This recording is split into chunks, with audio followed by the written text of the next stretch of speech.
Hello my dear students, প্রিয় ছাত্রছাত্রীরা, আজকে আমরা যেটা আলোচনা করব দেখো 2020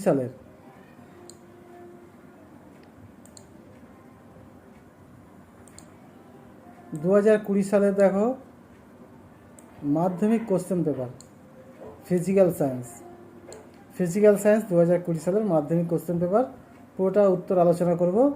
একদম 90 নম্বরের উত্তরটা তোমরা পুরোটাই পেয়ে যাচ্ছ। ওকে, এবং এটার একটা পিডিএফও তোমরা ডেসক্রিপশানে লিঙ্ক দিয়ে দেবো, সেখান থেকে তোমরা পিডিএফ ডাউনলোড করতে নিতে পারবে। তো চলো ভিডিওটা লাস্ট পর্যন্ত দেখতে থাকি। ওকে,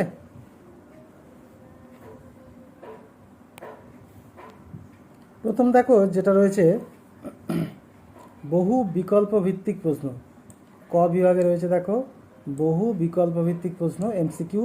এটা হচ্ছে 15টা থাকে, প্রত্যেকটা 1 নম্বর করে 15 নম্বর। ওকে, তা 1.1 দেখো নিচের কোন গ্যাসটি ওজন স্তরে ওজন ক্ষয়ে সহায়তা করে না? ওজন স্তরে সহায়তা করে না কোনটা? CO2। এটা ওজনের ক্ষয় করে না। 11.2 লিটার কোনো আদর্শ গ্যাসের জন্য এসটিভিতে পিভি এর মান কত হবে? 11.2 লিটারের জন্য দেখো মোল সংখ্যা হচ্ছে কত হবে? 0.5। আর পিভি সমান এনআরটি, এনের জায়গায় 0.5, সুতরাং এটা অপশান সি হবে। ওকে, অপশান সি, এটা উত্তরটা পেয়ে গেলে। আচ্ছা, এরপরে দেখো নিচের রাসায়নিক সমীকরণ অনুযায়ী 10 মোল সিএইচও পড়াতে এসটিভিতে কত আয়তন O2 লাগবে? এখানে দেখো আমরা দেখতে পাচ্ছি 1 মোলের জন্য এখানে 2 মোল অক্সিজেন লাগবে, তাহলে 10 মোলের জন্য অক্সিজেন লাগবে 20 মোল। আর 20 মোল অক্সিজেনের আয়তন কত হবে? দেখো 22.4 ইন্টু 20, তার মানে হচ্ছে তোমার এটা অপশান এ, যেটা এইটা হবে 22.4 ডবল হচ্ছে এটা 248 লিটার। নিচের পদার্থগুলির মধ্যে কোনটি তাপ পরিবাহিতা সর্বাধিক? তাপ পরিবাহিতা সর্বাধিক হচ্ছে হীরা, এর তাপ পরিবাহিতা সবচেয়ে বেশি। একটি লাল ও বেগুনি বর্ণের আলোরশ্মি বায়ু মাধ্যম থেকে একই কোণে প্রিজমের আনুতলে আপতিত হলে যথাক্রমে আরও ভি কোণের প্রতিসরণ কোণ উৎপন্ন করে, কোনটা সঠিক? লালের জন্য আর বেগুনির জন্য ভি। এখানে হচ্ছে তোমার কি বেগুনির প্রতিসরণ কোনটা বেশি হয়? লালের ক্ষেত্রে কম, সুতরাং এটা হচ্ছে অপশান ডিটা হচ্ছে সঠিক উত্তর হবে। একটি বিন্দু আলোকউৎস একটি অবতল দর্পণের বক্রতা কেন্দ্রে স্থাপিত হলো। এই উৎস থেকে দর্পণে আপতিত এবং দর্পণ থেকে প্রতিফলিত রশ্মির চ্যুতি কত হবে? এখন বক্রতা কেন্দ্রে যদি স্থাপিত হয়, সেখান থেকে কি হবে? বক্রতা কেন্দ্র থেকে আলো সোজা যাবে, আবার সোজা বেরিয়ে আসবে, তাহলে আপতিত এবং প্রতিফলিত রশ্মির মধ্যে চ্যুতিকোণ কত হবে? চ্যুতিকোণ হচ্ছে তোমার এটা 180 ডিগ্রি। 180 ডিগ্রি চ্যুতি, যেদিকে গেল তার উল্টো দিকে চলে গেল, 180 ডিগ্রি চ্যুতিকোণ হবে। তড়িৎ আধান সংক্রান্ত কুলম্বের সূত্রটি প্রযোজ্য যখন দুটি আধানের কেমন হবে? দুটি আধানের দুটোই বিন্দু হবে, দুটোই বিন্দু হলে তবেই কিন্তু এটা সূত্র প্রযোজ্য হবে। ফিউজ তারের বৈশিষ্ট্য কি? ফিউজ তার হচ্ছে রোধ উচ্চ কিন্তু গলনাঙ্ক নিম্ন, অর্থাৎ এই হচ্ছে অপশান ডি, যেটা অপশান ডিটা। আলফা কণায় উপস্থিত, আলফা কণায় কী থাকে? এটা তো হিলিয়াম 2+ আয়নের স্রোত, তাহলে এখানে দুটো প্রোটন থাকবে আর দুটো নিউট্রন থাকবে, অপশান সিটা হলো সঠিক উত্তর। নিচের কোন মৌলটি মৌলদের পর্যায়গত ধর্ম নয়? কোন ধর্মটি মৌলের পর্যায়গত নয়? পর্যায়গত নয় হচ্ছে এটা হচ্ছে তেজস্ক্রিয়তা। নিচের কোন যৌগটির মধ্যে কোনো অণুর অস্তিত্ব নেই? অণুর অস্তিত্ব কার থাকে না? যারা হচ্ছে আয়নীয় যৌগ, এটা হচ্ছে ক্যালসিয়াম অক্সাইড। কপার তড়িৎদ্বার ব্যবহার করে কপার সালফেট দ্রবণের তড়িৎ বিশ্লেষণের ক্ষেত্রে নিচের কোন বিবৃতিটি ঠিক? ক্যাথোডের ভর কমে না, অ্যানোডের ভর বাড়ে, এটাও ঠিক নয়, উল্টোগুলো দেওয়া আছে। দ্রবণে কপার সালফেট গাঢ়ত্ব কমে, এটাও ঠিক নয়। এটা দ্রবণে কপার সালফেটের গাঢ়ত্ব অপরিবর্তিত থাকে, এটা হচ্ছে সঠিক উত্তর। সোডিয়াম নাইট্রোক্সাইডের ক্ষারীয় জলীয় দ্রবণে H2S গ্যাস চালনা করলে কী রং উৎপন্ন হয়? দেখো যদি হচ্ছে সোডিয়াম নাইট্রোক্সাইড দ্রবণে H2S চালনা করে তাহলে কী রং তৈরি হবে? এটা হচ্ছে বেগুনি রং তৈরি হবে। লোহার আকরিক রেড হিমাটাইটের সংকেত, রেড হিমাটাইট হচ্ছে Fe2O3। নিচের কোন যৌগটির সঙ্গে জলীয় সোডিয়াম কার্বনেটের বিক্রিয়া কার্বন ডাইঅক্সাইড উৎপন্ন হয়? কার্বন ডাইঅক্সাইড উৎপন্ন করবে কে? অ্যাসিড, অর্থাৎ এটা CH3COOH। আচ্ছা, এবারে হচ্ছে আমরা খ বিভাগ দেখব, ঠিক আছে? খ বিভাগের উত্তরগুলো আমরা দেখব। প্রথম দেখো খ বিভাগ, এই যে কোলবেড মিথেন থেকে কোন জ্বালানি গ্যাস আহরণ করা হয়? কোলবেড মিথেন থেকে আমরা যেটা আহরণ করি সেটা হচ্ছে মিথেন গ্যাস মিথেন আহরণ করা হয়। ওকে। বায়ুতে কার্বন ডাইঅক্সাইডের পরিমাণ বাড়লে কী হয়? বিশ্বশোষণ হয়। বায়ুতে কার্বন ডাইঅক্সাইডের পরিমাণ বাড়লে বিশ্বশোষণ ঘটে। একটি শক্তি উৎসের নাম করে যেটি স্থিতিশক্তি বৃদ্ধি ও উন্নয়নের জন্য ব্যবহার করা যায়। এটা হচ্ছে সৌরশক্তি। সৌরশক্তি এমন একটা শক্তি যা স্থিতিশীল বৃদ্ধি ও উন্নয়নের জন্য ব্যবহার করা যায়। তিনের দেখো সত্য মিথ্যা। নির্দিষ্ট উষ্ণতা চাপে কোনো আবদ্ধ পাত্রে রক্ষিত গ্যাসের মধ্যে অণুগুলির বেগ সমান। এটা একেবারে নির্দিষ্ট উষ্ণতা চাপে কোনো আবদ্ধ পাত্রে রক্ষিত গ্যাসের মধ্যে অণুগুলির বেগ সমান, উক্তিটি হচ্ছে সত্য।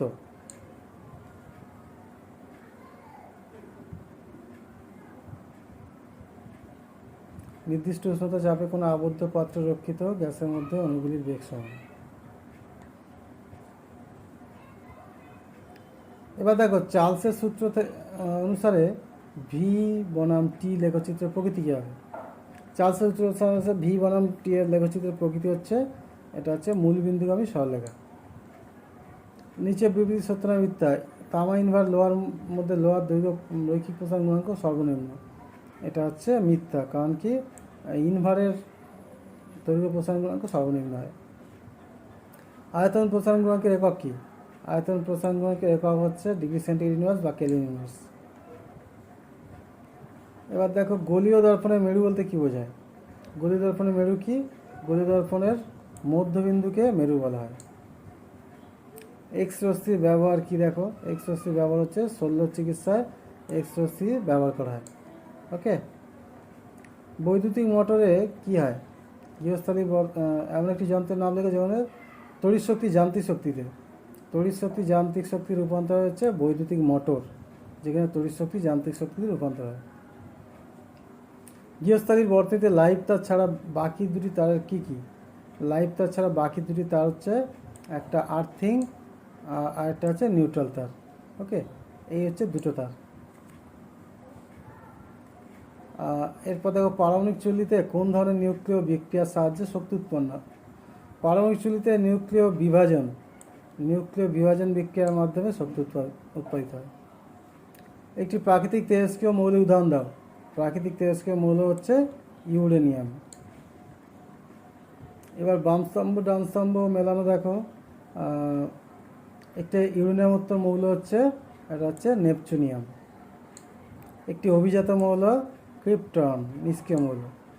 ধাতুটির কার্বনের অক্সাইডে কার্বন বিজারণ দ্বারা প্রস্তুত করা যায় জিঙ্ক। আর ধাতু সংকর পিতলে যে ধাতুটির শতকরা পরিমাণ বেশি সেটা হচ্ছে কপার। এবার দেখো ক্লোরোফর্ম ও সোডিয়াম ক্লোরাইডের মধ্যে কোনটি জলে দ্রবীভূত হয় না? এটা হচ্ছে ক্লোরোফর্ম জলে দ্রবীভূত হয় না। ওকে, ক্লোরোফর্মটা জলে দ্রবীভূত হয় না। তড়িৎ বিশ্লেষণের সাহায্যে কোন শক্তি তড়িৎ বিশ্লেষণের সময় না তার আগে 13 দাগে তড়িৎ বিশ্লেষণ পদ্ধতিতে নিষ্কাশিত করা যায় এমন একটি ধাতুর নাম, এটা হচ্ছে সোডিয়াম। আর পিতলের চামচের উপর সিলভারের তড়িৎ লেপনে অ্যানোডটা কী নেবে? অ্যানোডটা নেব আমরা বিশুদ্ধ সিলভারের পাত। তড়িৎ বিশ্লেষণের সময় কোন শক্তি রাসায়নিক বিক্রিয়া ঘটায়? তড়িৎ বিশ্লেষণের সময় তড়িৎ শক্তি রাসায়নিক বিক্রিয়া ঘটায়। উপযুক্ত লিটমাস কাগজের সাহায্যে দেখা যায় অ্যামোনিয়ার জলীয় দ্রবণ ক্ষারীয় প্রকৃতির। লাল লিটমাস কাগজ অ্যামোনিয়ার জলীয় দ্রবণে ডোবালে নীল হয়ে যাবে, বুঝছো? এখান থেকে বোঝা যাবে যে এটা ক্ষারীয়। NH আর H2S এর মধ্যে বিক্রিয়া দেখো তৈরি হচ্ছে তোমার NaHS + H2। আর ইউরিয়ার ব্যবহার হচ্ছে জমিতে ইউরিয়া সার হিসেবে ব্যবহার করা হয়। প্রোপাননের গঠন দেখো, এটা হচ্ছে প্রোপাননের গঠন। ভোলা সর্বোত্তম অজৈব যৌগ থেকে জৈব যৌগ প্রস্তুত করেন। জৈব যৌগটা কি? জৈব যৌগটা হচ্ছে ইউরিয়া। একটি বায়োডিগ্রেডেবল প্রাকৃতিক পলিমার হচ্ছে প্রোটিন, কার্বোহাইড্রেট, এগুলো। ওকে, তাহলে আমরা ক আর খ দুটো বিভাগ হয়ে গেল। এবার হচ্ছে গ বিভাগে যাব। গ বিভাগে দেখো 9টা প্রশ্ন করতে হয়। 9টা প্রশ্ন, এই যে দেখো 3-এর দাগে 9টা প্রশ্ন করতে হয়। 2 × 9, 18 নম্বর। প্রথম দেখো, বায়ুমণ্ডলের স্তরগুলির মধ্যে কোনটিতে চাপ সবচেয়ে বেশি এবং কারণ সহ লেখো। বায়ুমণ্ডলের দেখো স্তরগুলির মধ্যে ট্রপোস্ফিয়ারের চাপ সবচেয়ে বেশি, কারণ বায়ুমণ্ডলীয় উপাদানের বেশিরভাগই ট্রপোস্ফিয়ারের মধ্যে অবস্থান করে, এর চাপ সবচেয়ে বেশি হয়। এবার দেখো 7°C উষ্ণতায় এবং 700 মিলি চাপে 32 গ্রাম অক্সিজেন এবং 44 গ্রাম কার্বন ডাইঅক্সাইড গ্যাস দ্বারা অধিকৃত আয়তনের অনুপাত নির্ণয় করো। এখন অক্সিজেনের মোলার ভর দেখো 32, তাই না? অক্সিজেনের মোলার ভর 32, কার্বন ডাইঅক্সাইডের মোলার ভর হচ্ছে 44, O2 এর ভর দেখো 32 গ্রাম, কার্বন ডাইঅক্সাইডের ভর 44। তাহলে O2 এর মোল সংখ্যা N1 সমান W/M1 সমান 1। কার্বন ডাইঅক্সাইডের মোল সংখ্যা দেখো 1 হয়ে যাচ্ছে, তাই না? তাহলে এদের আয়তনের অনুপাত কী হবে? এখন দেখো মোল সংখ্যা যদি 1 হয়, তাহলে মোল সংখ্যা যদি একই হয়, তাহলে আয়তনের অনুপাতও একই হবে। কারণ কি, অ্যাভোগাড্রো সূত্র কী বলে? মোল সংখ্যা সমান হলে আয়তন সমান, বা আয়তন সমান হলে মোল সংখ্যা সমান হয়। সুতরাং এত অঙ্ক কষার দরকার হবে না, তোমরা এখান থেকে ডাইরেক্ট অ্যাভোগাড্রো সূত্র প্রয়োগ করে বলে দেবে যে তোমার দুটোর আয়তন অনুপাত 1:1 হবে। আচ্ছা, এবার অথবা দেখো নির্দিষ্ট একটি গ্যাস -13°C উষ্ণতায় 520 সেমি কিউব আয়তন অধিকার করে। চাপ অপরিবর্তিত রেখে গ্যাসটিকে উত্তপ্ত করলে গ্যাসের আয়তন বেড়ে 700 সেমি কিউব হয়। গ্যাসটির অন্তিম উষ্ণতা কত °C? প্রাথমিক উষ্ণতা দেখো দেওয়া আছে তোমার -13 + 273 = 260। এটা 160 হয়ে গেছে, এটা 260 হবে, ঠিক আছে? আর আয়তন V1 দেখো 540 সেমি কিউব। গ্যাসের অন্তিম আয়তন V2টা এটা বের করতে হবে, অন্তিম উষ্ণতা T2, ঠিক আছে? তাহলে দেখো চাপ যেহেতু স্থির আছে, চার্লস সূত্র V1/T1 = V2/T2। তাহলে V1 520 দেওয়া আছে, আর T1 260, V2 700, আর T2টা বের করতে হবে। সুতরাং এখান থেকে T2 আছে কত? 350 কেলভিন। এটাকে সেন্টিগ্রেড করলে কী হবে? 273 বাদ দাও, 77°C। এটি সরল ক্যামেরা দ্বারা গঠিত প্রতিবিম্বের দুটি বৈশিষ্ট্য উল্লেখ করা। সরল ক্যামেরা দ্বারা গঠিত প্রতিবিম্ব বৈশিষ্ট্য, 1 নম্বর হচ্ছে প্রতিবিম্ব সৎ হবে, 2 নম্বর প্রতিবিম্ব অবশিষ্ট এবং খর্বাকার। অথবা দেখো অসীমে অবস্থিত কোনো বস্তু বিস্তৃত বস্তু অবতল দর্পণ কর্তৃক গঠিত প্রতিবিম্ব দর্পণের সামনে কোথায় গঠিত হবে? প্রতিবিম্বটি একটি বৈশিষ্ট্য উল্লেখ করো। অসীমে অবস্থিত কোনো বিস্তৃত বস্তুর অবতল দর্পণ কর্তৃক গঠিত প্রতিবিম্ব দর্পণের সামনে ফোকাসে বা ফোকাস তলে গঠিত হবে। প্রতিবিম্বের বৈশিষ্ট্য হচ্ছে প্রতিবিম্ব সৎ হবে। এবার দেখো তড়িৎচালক বল আর বিভব প্ররোধের সাদৃশ্য একটি বৈসাদৃশ্য। সাদৃশ্য কি? তড়িৎচালক বল SI একক ভোল্ট আর বিভব প্ররোধ SI একক ভোল্ট, দুটো। বৈসাদৃশ্য, কোষের তড়িৎচালক বল পোটেনশিওমিটারের সাহায্যে মাপা হয়, আর ভোল্টামিটারের সাহায্যে বিভব প্ররোধ মাপা হয়। 3.5 একটি আয়নীয় যৌগের উদাহরণ দিয়ে দেখাও যে এর আয়নগুলি অষ্টক নীতি মান্য করে না। আয়নীয় যৌগ হচ্ছে লিথিয়াম দেখো হাইড্রাইড, কারণ লিথিয়াম প্লাসের যোজিত কক্ষ দুটো, আর H- আয়নেরও তোমার যোজিত কক্ষে মাত্র দুটো ইলেকট্রন থাকে, তাই এটা অষ্টক স্থিতি তোমার মান্য করে না। ওকে। সোডিয়াম ক্লোরাইডের গলনাঙ্ক গ্লুকোজের গলনাঙ্ক অপেক্ষা বেশি হয় কেন? ব্যাখ্যা করো। দেখো সোডিয়াম ক্লোরাইড হচ্ছে আয়নীয় যৌগ আর গ্লুকোজ সমযোজী যৌগ। আয়নীয় যৌগের ক্লাসে অসংখ্য ক্যাটায়ন ও অ্যানায়ন উপস্থিত থাকে। এই বিপরীতধারী আয়নসমূহের মধ্যে তীব্র তড়িৎ আকর্ষণ কুলম্বীয় বল কাজ করে, ফলে আয়নীয় ক্লাসে ঘনবদ্ধ থাকে, ফলে আয়নীয় ক্লাস থেকে আয়নগুলি বিচ্ছিন্ন করে প্রচুর শক্তির প্রয়োজন হয়। এই কারণে সোডিয়াম ক্লোরাইড গলনাঙ্ক অনেক বেশি। অন্যদিকে গ্লুকোজ অণুগুলির মধ্যে পারস্পরিক আকর্ষণ বল অত্যন্ত দুর্বল, তাই অণুগুলিকে একটা অণু থেকে আরেকটা অণুকে পৃথক করতে খুব শক্তি বেশি প্রয়োজন হয় না, ফলে গ্লুকোজের গলনাঙ্ক কম হয়। ওকে। এবার দেখাও যে আয়নীয় বন্ধন করে সোডিয়ামের সঙ্গে, কিন্তু সমযোজী বন্ধন করে এইচের সঙ্গে। এনএফ গঠনকালে সোডিয়াম পরমাণু ইলেকট্রন বিন্যাস 2-8 সর্বোচ্চ কক্ষে একটি ইলেকট্রন ত্যাগ করে এনএফ প্লাস ক্যাটায়নে পরিণত হয় আর নিকটবর্ত নিয়নের ইলেকট্রন বিন্যাস লাভ করে। অন্যদিকে ফ্লোরিন পরমাণুর ইলেকট্রন বিন্যাস 2-7 আর সোডিয়াম পরমাণু দ্বারা বর্জিত ইলেকট্রন গ্রহণ করে M- আয়নে পরিণত হয় এবং নিকটবর্তী নিষ্ক্রিয়মূল্য নিয়নের ইলেকট্রন বিন্যাস লাভ করে। ফলে এটা তড়িৎ আকর্ষণে যুক্ত হয়ে আয়নীয় যৌগ গঠিত হয়। অন্যদিকে দেখো এইচএ পরমাণু গঠনের সময় হাইড্রোজেন পরমাণু এবং এফ পরমাণুর যোজক কক্ষ থেকে একটি করে ইলেকট্রন এসে ইলেকট্রন জোড় গঠিত হয়। এর ফলে ইলেকট্রন জোড় উভয় পরমাণুকে সমভাবে ব্যবহার করে, ফলে হাইড্রোজেন পরমাণু নিয়ন পরমাণুর মতো এবং ফ্লোরিন হাইড্রোজেন পরমাণু হিলিয়ামের মতো আর ফ্লোরিন নিয়নের মতো ইলেকট্রন বিন্যাস লাভ করে। এইভাবে তারা আবদ্ধ হয়ে সমযোজী অণু গঠন করে।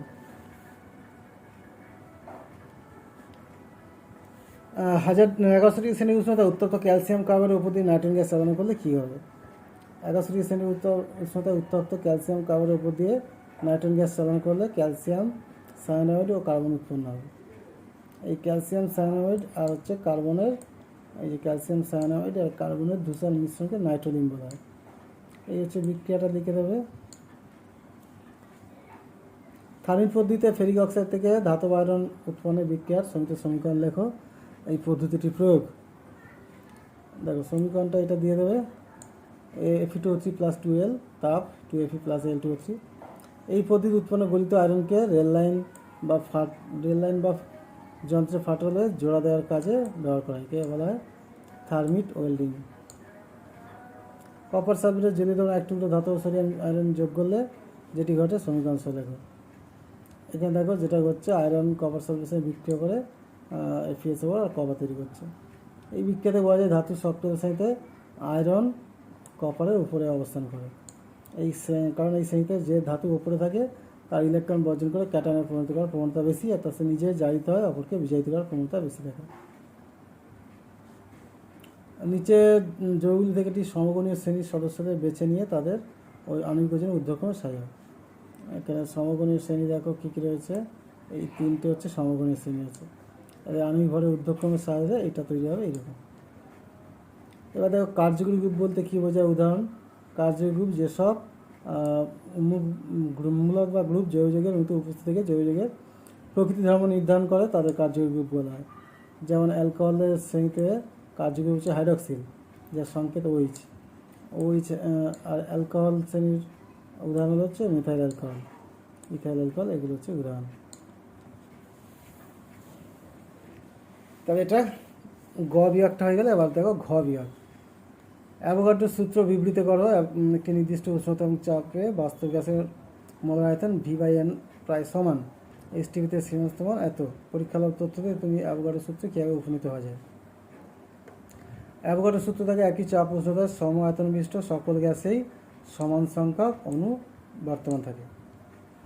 V/N সীমাস্থান এত, সুতরাং STPতে 1 মোল যে কোনো গ্যাসের আয়তন 22.4 লিটার, তাই না? সুতরাং এটা দেখো 1 মোল যে কোনো গ্যাসের আয়তন 22.4 লিটার।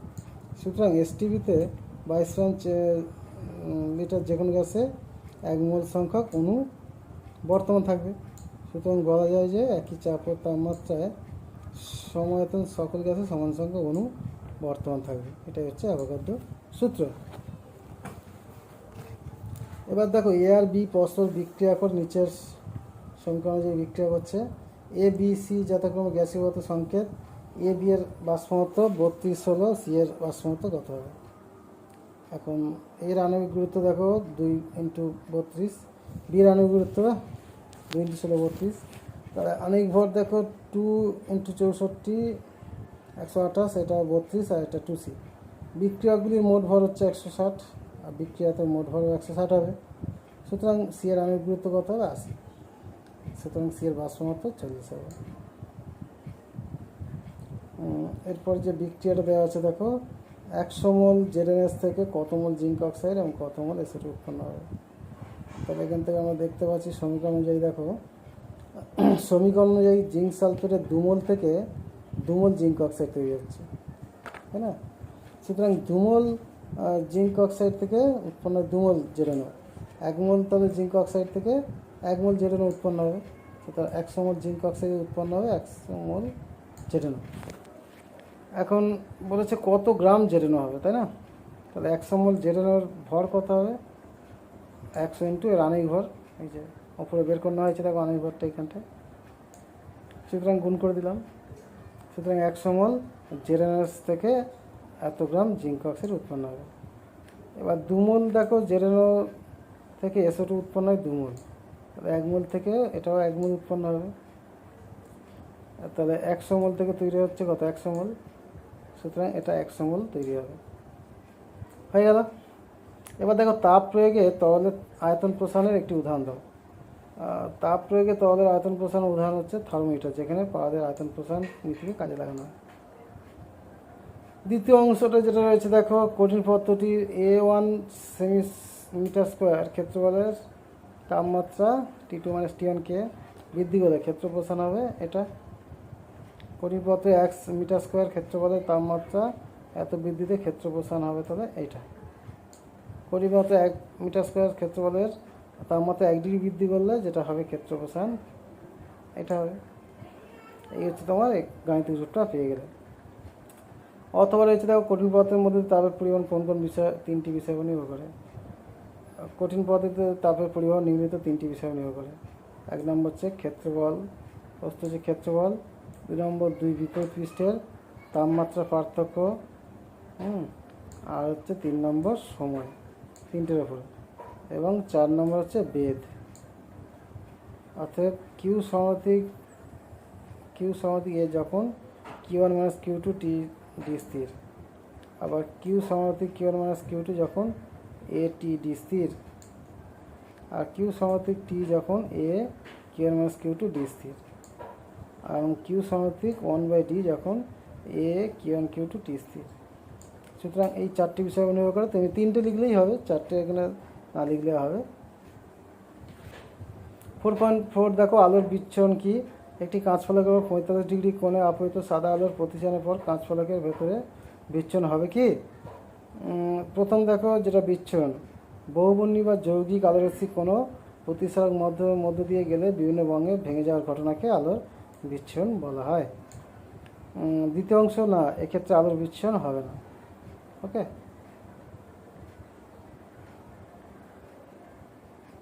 একটি প্রিজমের প্রধান ছেদ একটি সমবাহু ত্রিভুজ। ওই প্রিজমের প্রতিসরক তল 45 ডিগ্রি, প্রতিসরক তলে 30 ডিগ্রি কোণে আনত একটি রশ্মি যদি প্রতিসরক তলে 45 ডিগ্রি নির্গত হয়, চ্যুতিকোণ করতে হবে। এটা ভেরি সহজ, কারণ আমরা জানি ডেল্টা সমান I1 + I2, এই চ্যুতিকোণ ডেল্টা সমান I1 + I2 - A। তাহলে এখান থেকে চ্যুতিকোণ কত হচ্ছে দেখতেই পাচ্ছ, I1 + I2 - A, এটা হচ্ছে 60 ডিগ্রি প্রতিসরক কোণ, তাহলে 15 ডিগ্রি, খুবই সহজ। বায়ু মাধ্যমে কোনো আলোর তরঙ্গদৈর্ঘ্য 6000 অ্যাংস্ট্রম হলে 1.5 প্রতিসরণ গরিষ্ঠ ওই মাধ্যমে আলোর বেগ ও তরঙ্গদৈর্ঘ্য কত হবে? বায়ু মাধ্যমে আলোর তরঙ্গদৈর্ঘ্য 6000 দেওয়া আছে, তাহলে প্রদত্ত মাধ্যমে প্রতিসরাঙ্ক দেওয়া আছে, শূন্যস্থানে আলোর বেগ এত, তাহলে ওই মাধ্যমে আলোর বেগ কত হবে? v/c/μ। সুতরাং এখান থেকে আমরা আলোর বেগটা পেয়ে যাচ্ছি 2 × এত। ওই মাধ্যমে আলোর তরঙ্গদৈর্ঘ্য λ1 যদি হয়, তাহলে তরঙ্গদৈর্ঘ্য λ1 সমান λ/μ সমান এটা 4000 অ্যাংস্ট্রম হয়ে যাবে। সমান দৈর্ঘ্যের দুটি ধাতব পরিবাহী A এবং B এর রোধাঙ্ক যথাক্রমে দেওয়া আছে। দুটিকে আলাদা বিয়োগ করে যুক্ত করা হলো। একের প্রস্থচ্ছেদের অনুপাত কী হলে প্রতিটির মধ্যে দিয়ে প্রমাত্রা একই হবে? দেখো, উপাদানের রোধাঙ্ক ρ1 এত, ρ2 এত। এবার বি এর প্রস্থচ্ছেদের ক্ষেত্রফল A1 A2, উভয় তারের দৈর্ঘ্য L যদি হয়, তাহলে A তারের রোধ R1 সমান ρ1 L A1 আর R2 সমান ρ2 L A2। উভয় তারের মধ্যে দিয়ে প্রমাত্রা I, কারণ পরিবাহী দুটির বিভব প্রভেদ একই, তাই I R1 সমান I R2, অর্থাৎ R1 আর R2 সমান হয়ে যাচ্ছে। তাহলে দুটোকে সমান করে দিচ্ছে, এখান থেকে তাকে L কেটে যাচ্ছে, তাহলে A1/A2 সমান ρ1/ρ2। তাহলে এটা বসিয়ে দিলাম। সুতরাং আমরা A1/A2 পেয়ে গেলাম। দুটোর প্রস্থচ্ছেদের অনুপাত কী হবে? একটি দুটি 10 ওহম রোধকে শ্রেণীর সঙ্গে যুক্ত করে সময়টি একটি 20 ওহম রোধের সঙ্গে সমান্তরাল সময় যোগ করা হবে। অন্তিম সমবায় তুল্য রোধ নির্ণয় করো। দেখো দুটি রোধকে শ্রেণীর সময় যখন যোগ করা হবে তুল্য রোধ কত হবে? তুল্য রোধ হচ্ছে তোমার দুটো যোগ হয়ে যাবে, তাহলে এই দুটো শ্রেণীর সময় যোগ হয়েছে আর তার সঙ্গে এটা সমান্তরাল। এখন সমান্তরাল যেমন করা হচ্ছে দেখো তুল্য রোধ কত হবে? সমান্তরাল সমবায় যুক্ত করলে তুল্য রোধ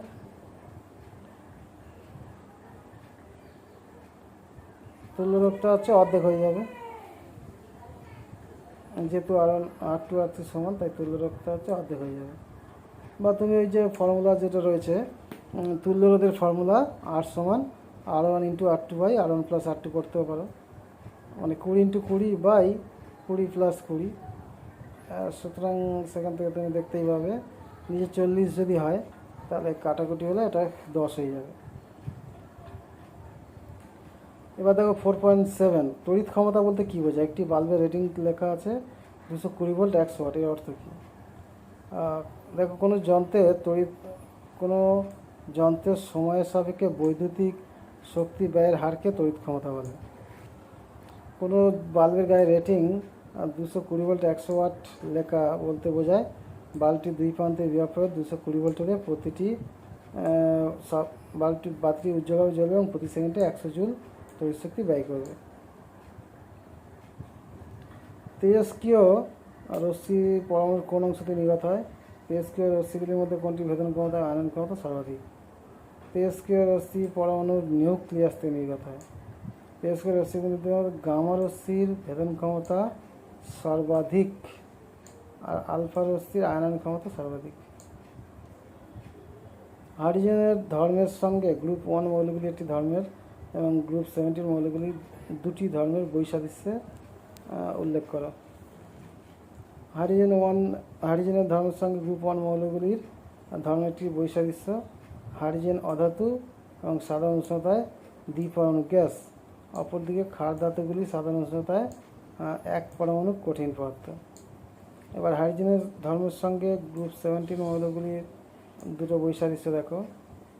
1 নম্বর হচ্ছে হাইড্রোজেন তড়িৎ ধনাত্মক মৌল, হ্যালোজেনগুলি তড়িৎ ঋণাত্মক মৌল। হাইড্রোজেন হচ্ছে বিজারক দ্রব্য কিন্তু হ্যালোজেনগুলি জারক দ্রব্য।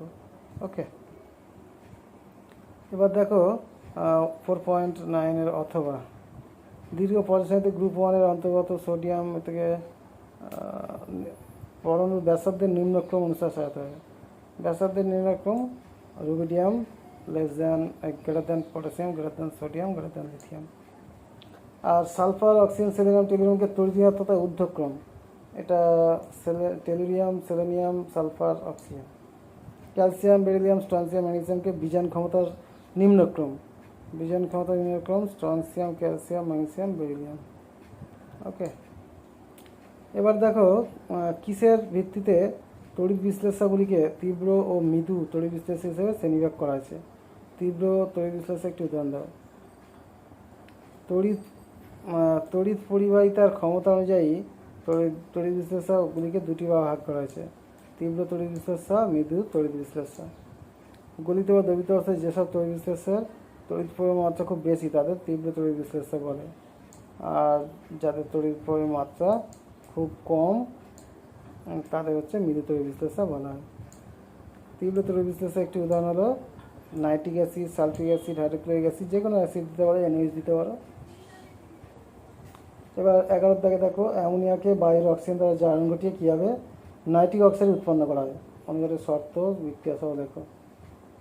শুষ্ক এবং বিশুদ্ধ অ্যামোনিয়া গ্যাস ও ধূলিকণামুক্ত বায়ুর মিশ্রণকে 1:7.5 অনুপাতে 5 থেকে 7 বায়ুমণ্ডলীয় চাপে 700 থেকে 800 ডিগ্রি সেন্টিগ্রেড তাপমাত্রায় প্ল্যাটিনাম রোডিয়াম নির্মিত তারজালির ওপর দিয়ে খুব দ্রুত চালনা করলে অ্যামোনিয়া জারিতে নাইট্রিক অক্সাইডে পরিণত হয়।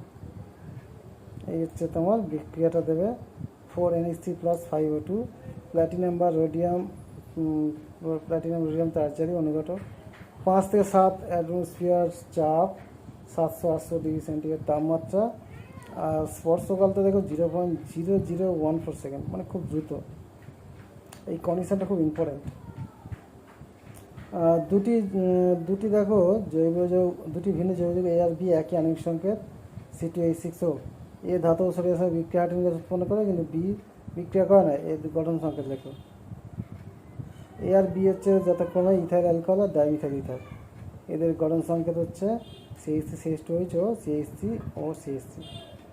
সাধারণ উষ্ণতায় ধাতব সোডিয়ামের সঙ্গে ইথাইল অ্যালকোহলের বিক্রিয়ায় সোডিয়াম ইথাক্সাইড এবং হাইড্রোজেন গ্যাস উৎপন্ন হয়। এই হচ্ছে বিক্রিয়া। 2CH3CH2OH + 2Na সমান 2CH3CH2ONaH2। এবার দ্বিতীয় অংশ যেটা রয়েছে দেখো, ইথিলিনে হাইড্রোজেনের সংযোজন বিক্রিয়া শর্ত আর রাসায়নিক বিক্রিয়া লেখো। সিএনজির ব্যবহার। প্ল্যাটিনাম প্যালাডিয়াম বা র্যানোনিকেলের অনুঘটক উপস্থিত সাধারণ উষ্ণতাতেই ইথিলিনের সঙ্গে হাইড্রোজেনের গ্যাসের বিক্রিয়া জোট যৌগ ইথেন উৎপন্ন হয়। এই বিক্রিয়া প্রতিটি ইথিলিন অণু এক অণু হাইড্রোজেনের সাথে যুক্ত হয়ে সম্পৃক্ত হাইড্রোকার্বন ইথিলিনে পরিণত হয়। এই হচ্ছে তোমার বিক্রিয়াটা দিয়ে দেবে। CH2 + H2 যেমন CH3। জ্বালানি হিসেবে সিএনজি ব্যবহার করা হয়। ওকে, তাহলে এই দেখো, এই হচ্ছে তোমার সমস্ত 2020 সালের ভৌতিক বিজ্ঞানের সমস্ত উত্তরটা দিয়ে দিলাম। সুতরাং তোমাদের কেমন লাগলো কমেন্ট করে জানিও, এবং অন্যান্য সাবজেক্টের ভিডিও পাওয়ার জন্য ডেসক্রিপশানে তোমরা লিঙ্কটা ফলো করো। ডেসক্রিপশানে যে লিঙ্ক দেওয়া আছে সেই লিঙ্ক থেকে তোমরা অন্যান্য সাবজেক্টের ভিডিও পেয়ে যাবে। আর এটার যদি তোমরা PDF পেতে চাও তাহলে অবশ্যই তোমরা কী করবে, ডেসক্রিপশানে যে ভিডিও দেওয়া আছে তার লিঙ্ক, ভিডিওতে চলে যাও, ভিডিওতে লিঙ্ক দেওয়া আছে ভিডিও ডেসক্রিপশানে, সেখান থেকে তোমরা পেয়ে যাবে। ঠিক আছে, তাহলে আজকের মতো তাহলে এখানেই রাখছি। বাড়িতে থেকো, ভালো থেকো, সুস্থ থাকো এবং মন দিয়ে পড়াশোনা করতে থাকো। আমার চ্যানেলের সঙ্গে অবশ্যই যুক্ত থাকো। নতুন বন্ধু হয়ে থাকলে অবশ্যই বলো চ্যানেলটিকে সাবস্ক্রাইব করে নিও, আর পুরনো বন্ধু হয়ে থাকলে অবশ্যই ওয়েলকাম।